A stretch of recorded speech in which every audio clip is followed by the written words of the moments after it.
നമ്മളെടുത്ത എല്ലാ നമ്മുടെ സത്കർമ്മങ്ങളും അള്ളാഹു നമ്മളിൽ നിന്ന് സ്വീകരിക്കുമാറാകട്ടെ.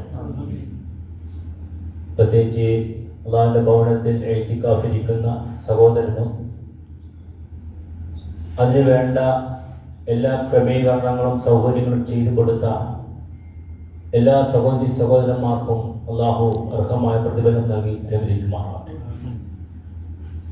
പ്രസിദ്ധ റമദാനിൻ്റെ ഏറ്റവും അവസാന ഭാഗത്ത് നമ്മളെല്ലാവരും പ്രതീക്ഷിച്ചു കൊണ്ടിരിക്കുന്ന ലൈലത്തുൽ ഖദറിൻ്റെ അത് ലഭിക്കണമെന്ന് ആഗ്രഹിക്കുന്ന വിശ്വാസികളിലാണ് നമ്മൾ എല്ലാവരും ഉള്ളത്.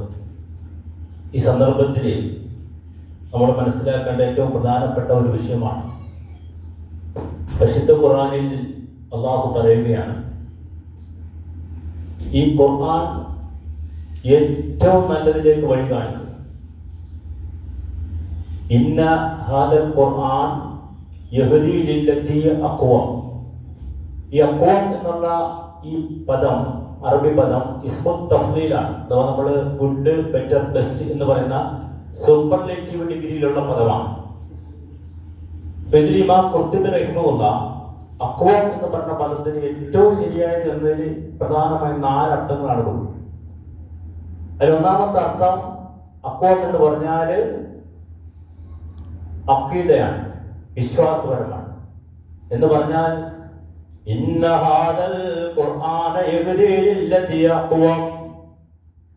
പരിശുദ്ധമായ ഈ ഖുർആൻ ഉണ്ടല്ലോ, നിങ്ങളെ ഏറ്റവും നല്ലതിലേക്ക് നയിക്കുന്നു, അഥവാ ഏറ്റവും നല്ല വിശ്വാസത്തിലേക്ക് നയിക്കുന്നു. അതാണ് ഒന്നാമത്തെ അർത്ഥം. നാം തഫ്സീറിൽ കൊടുക്കും. രണ്ടാമത് പറയുന്നു ഇന്ന ഹാദൽ ഖുർആന യഹ്ദി ലില്ലത്തി അഖ്വം. പ്രസിദ്ധമായ ഖുർആൻ ഉണ്ടല്ലോ, നിങ്ങളെ ഏറ്റവും നല്ല ഇബാദത്തിലേക്ക് നയിക്കുന്നു.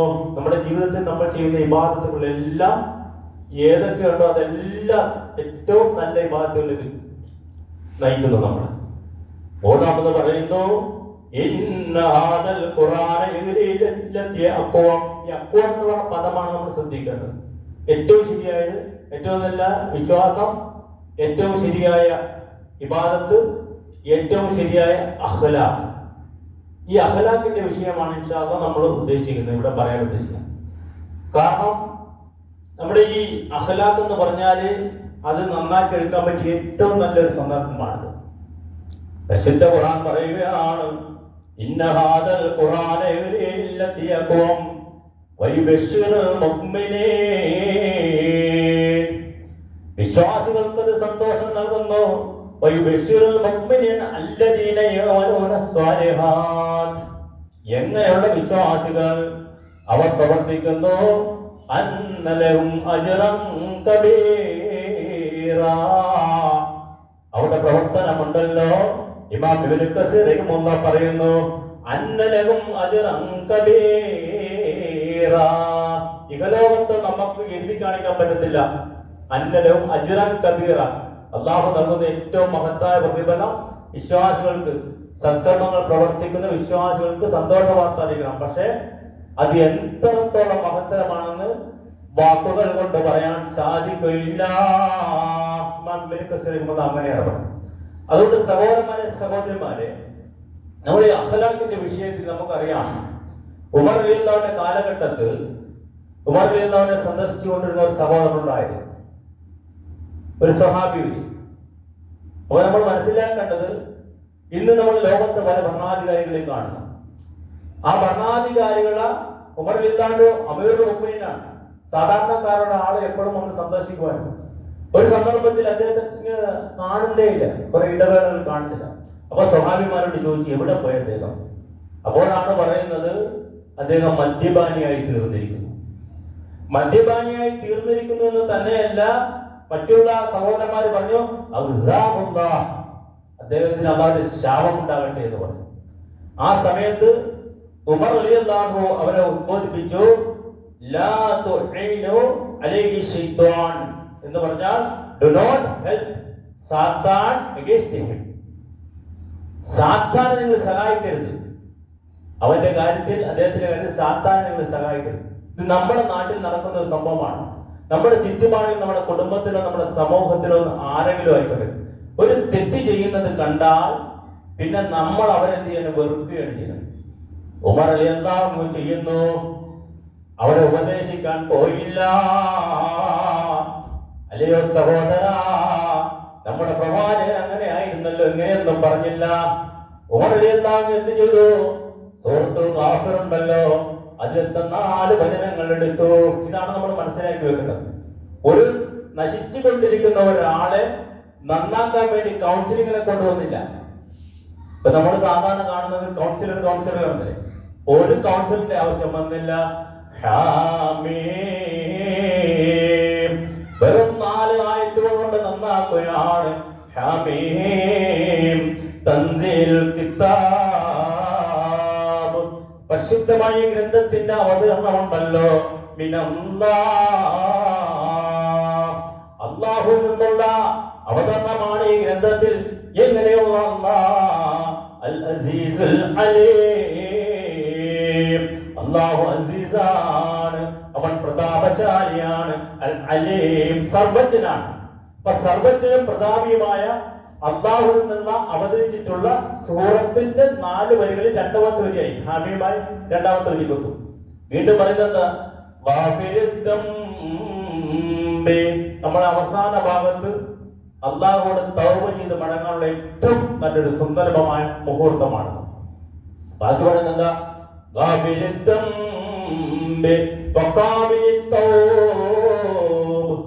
രണ്ട് കാര്യം പറയുന്നു. പാപം പൊറുക്കുന്നവനും തൗബ സ്വീകരിക്കുന്നവനും, ഈ 2 കാര്യങ്ങൾ പറഞ്ഞപ്പോൾ അദ്ദേഹത്തിന്റെ കണ്ണിൽ നിന്ന് കണ്ണുനീര് വരാൻ. എന്ത് നമ്മൾ ആലോചിച്ച് നോക്കും. ഒരു നാട്ടിലൊരു വ്യക്തി മോശമാണെങ്കിൽ ഇതിന്റെ അർത്ഥം എന്താ?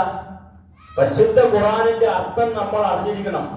പരിശുദ്ധ ഖുർആനിന്റെ അർത്ഥം അറിഞ്ഞിരുന്നില്ലെങ്കിൽ എന്ത് സംഭവിക്കുന്നു പറഞ്ഞാല്, ഇന്ന് നിങ്ങൾ കേരളത്തിലേക്ക് നോക്കിയാല് ധാരാളം ആൾക്കാർ അല്ലാഹുവിന്റെ ഭവനത്തിലേക്ക് വന്ന് ഇഅ്തികാഫിരിക്കുന്ന സമയത്ത് മലപ്പുറത്തേക്ക് ചെന്ന് നോക്കിയാൽ എന്താ, ധാരാളം സഹോദരന്മാരും സഹോദരിമാരും പള്ളി വിട്ടിട്ട് പുറത്തേക്ക് ഔട്ട്സൈഡ്.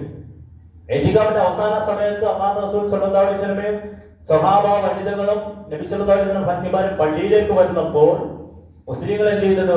അഖീദപരമായിട്ടുള്ള വിശ്വാസം അവർ പുറത്തു പോകാൻ തന്നെയല്ല, ദാഹം മൗത്തത് കൂട്ടിടും, ഇബ്ലീസ് കൂസിനെ കാട്ടിടും, നേരം ലൈനവനാട്ടുവാൻ ബദരീകളാത്തുണറബ്ബനാ.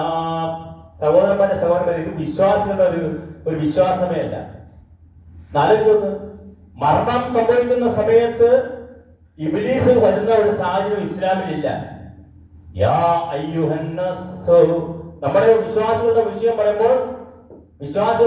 പറയുമ്പോൾ അവൻ വിശ്വാസിയാണോ, അല്ലാഹു റസൂൽ സ്വല്ലല്ലാഹു അലൈഹി വസല്ലം അനുസരിച്ച് ജീവിച്ചവനാണെങ്കിൽ അവന്റെ അടുത്തേക്ക് പിശാച് പാത്രം കൊണ്ട് ഈ കോപ്പ കപ്പുമായിട്ട് വന്നിട്ട് അത് കുടിപ്പിക്കാൻ നോക്കുന്ന ഒരു സാഹചര്യമേ നമ്മുടെ ഉണ്ടാകത്തില്ല.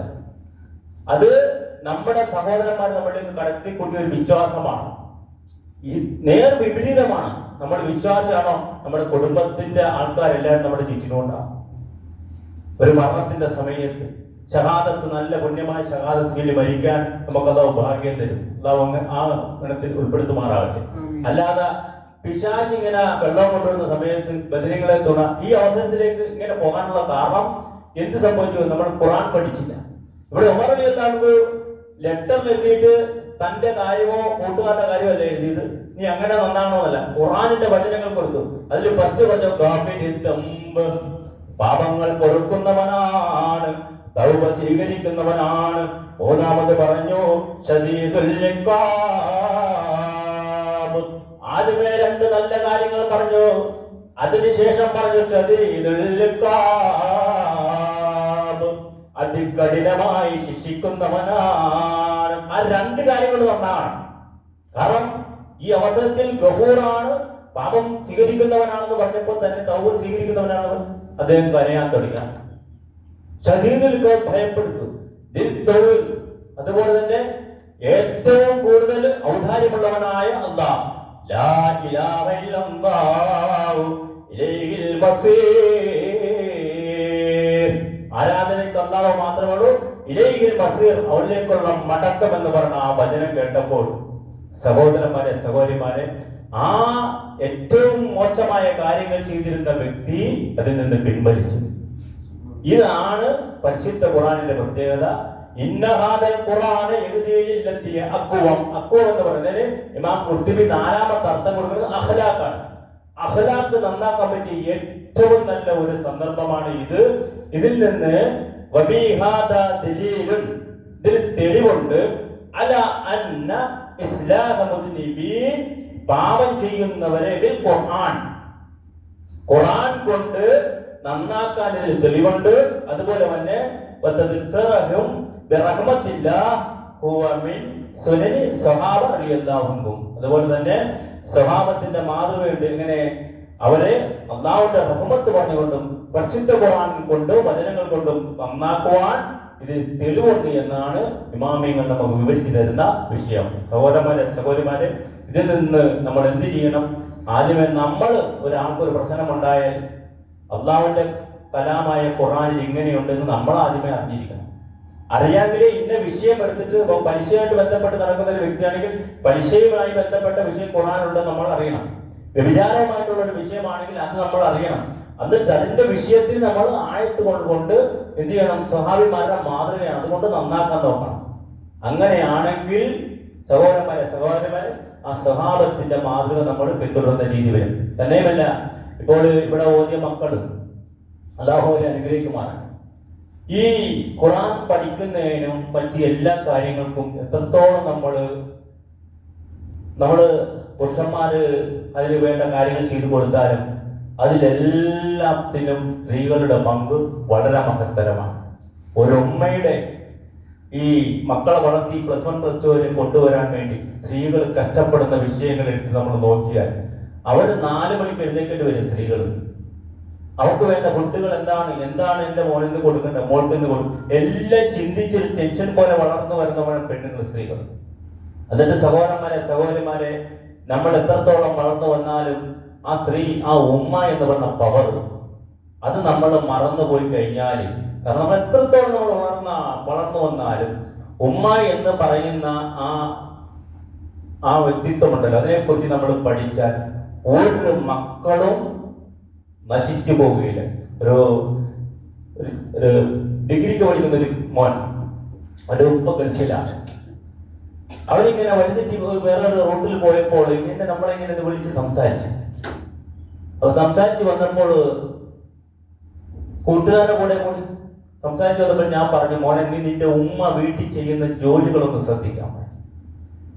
നിന്റെ ഉമ്മയുണ്ടല്ലോ വീട്ടിൽ ചെയ്യുന്ന ജോലികൾ ഉമ്മേനെ നീ മാറി നിന്ന് നോക്കാൻ പറഞ്ഞു. അപ്പൊ ആ മോന്റെ ഉമ്മേനെ ഇങ്ങനെ നോക്കുമ്പോൾ ഈ ഉമ്മ നമ്മുടെ ഈ ഇങ്ങനെ തുടക്കുമല്ലോ, വീട് ഇങ്ങനെ തുടക്കും.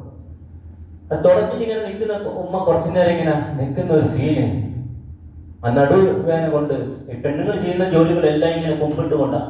നമ്മളൊന്നും ഇങ്ങനെ ചെയ്തു നോക്കും. അല്ലാഹു റസൂൽ സ്വല്ലല്ലാഹു അലൈഹി വസല്ലം അടുക്കളയിൽ വരെ ഹെൽപ്പ് ചെയ്ത് കൊടുക്കുമായിരുന്നു. ഈ പെണ്ണുങ്ങളുടെ എല്ലാ ജോലിയും എന്താണ് ഇങ്ങനെ കുനിഞ്ഞുകൊണ്ടുള്ള ജോലി.